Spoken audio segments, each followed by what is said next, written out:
Question number 1. What will be your report to dispatch and other arriving units?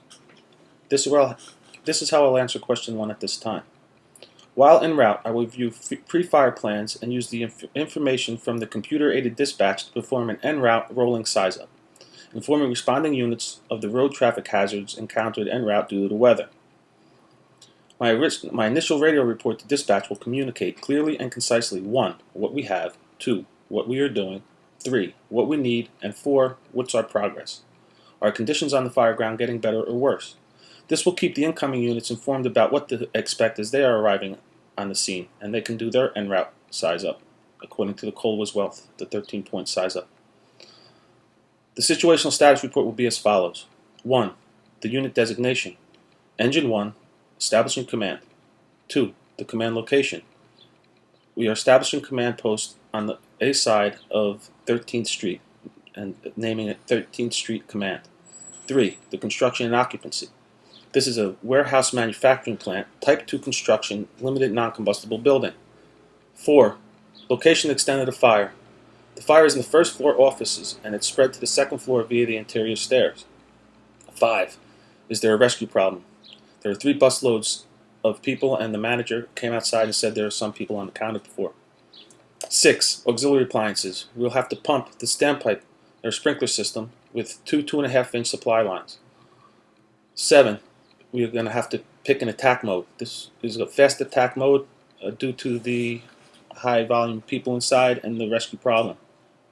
8. The command mode. The command mode is a working command. The chief has notified us he's being late due to the accident, and we have to perform our primary search and rescue in a timely fashion.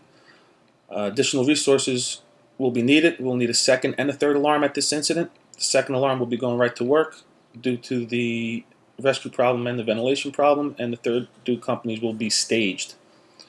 The staging area will have a staging officer. It'll be level 2 staging 2 blocks away for the third 2 companies. We will have an accountability officer in place. We'll have a staging officer to organize resources at the scene to expedite a coordinated fire attack. We have a safety officer to keep firefighters out of the danger area. We'll have an operations officer for the direct management tactics in this operations area. Operations officer for the direct management tactics in the operations area. We have a rapid intervention crew in place to ensure the safety of the firefighters working at this incident. We have police for crowd and traffic control, and we'll use the buses for the crowds to protect them from the weather while the operation is going on.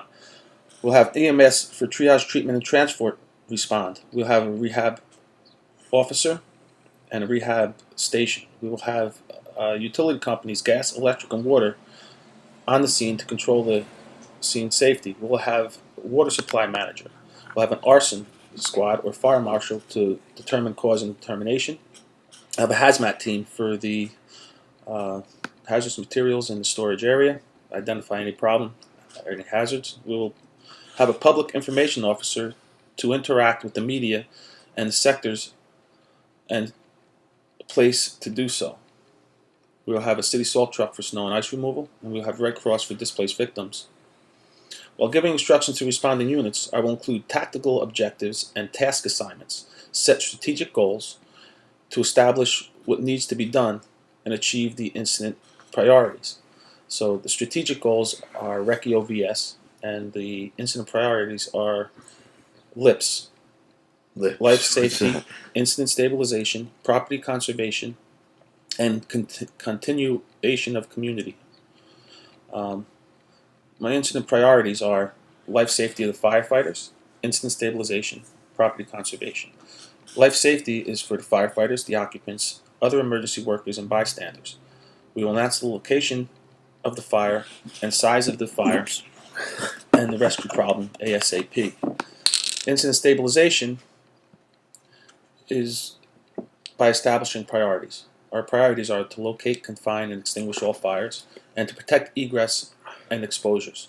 And 3, property conservation, by setting strategic goals according to RECI OVS, which is R, rescue all occupants, E, exposures, we have to protect all exposures, C, we have to confirm and confine the fire, E, we have to extinguish all fires, O, we have to overhaul, V, we have to ventilate, And S, we have to salvage. And 4, continuity of community by protecting all exposures and making sure all businesses are returned to pre-fire conditions. Our tactical objectives are 1, to direct operational activities, and 2, to accumulate number 2, the accumulated achievement of tactical objectives should accomplish the strategic goals. I got to say that better. All right. Task assignments. 1. Task assignments refer to the specific activities that are accomplished by company personnel. 2. Task assignments are the details of the actual work being done. And 3. The accumulated achievement of the task assignments should accomplish tactical objectives. So what this means is we have to inform the other companies of the rescue problem, the crowd, and the truss construction. We have to know that the first due engine company secures a water supply and performs an offensive aggressive interior attack. They will pump the standpipe systems with 2.5 inch supply lines and locate, confine, and extinguish the fire. The first due truck company's priorities are to perform primary search and rescue of the fire area and the second floor offices. We'll have to force entry, raise a ladder to Division B, second floor offices, and we'll have to horizontally ventilate. The second due engine is going to have to back up engine 1, protect egress, and assist truck 1 in rescue operations. Truck 2 is to request articulating boom, vent using ladder belts safety from the bucket of the articulating boom. You're never going to step on this building. It's not recommended. The building can collapse within 5 minutes. So heavy fire means don't get on the roof. There's a safe way to do it. It's from an articulating boom. You can special call it. It's part of your apparatus. Third due engine company will secure water supply, protect interior exposures, and perform hydraulic ventilation. And the fourth due engine company secures its own water supply to protect the interior operations and be a backup. This is how I'll answer question number 1 at this time.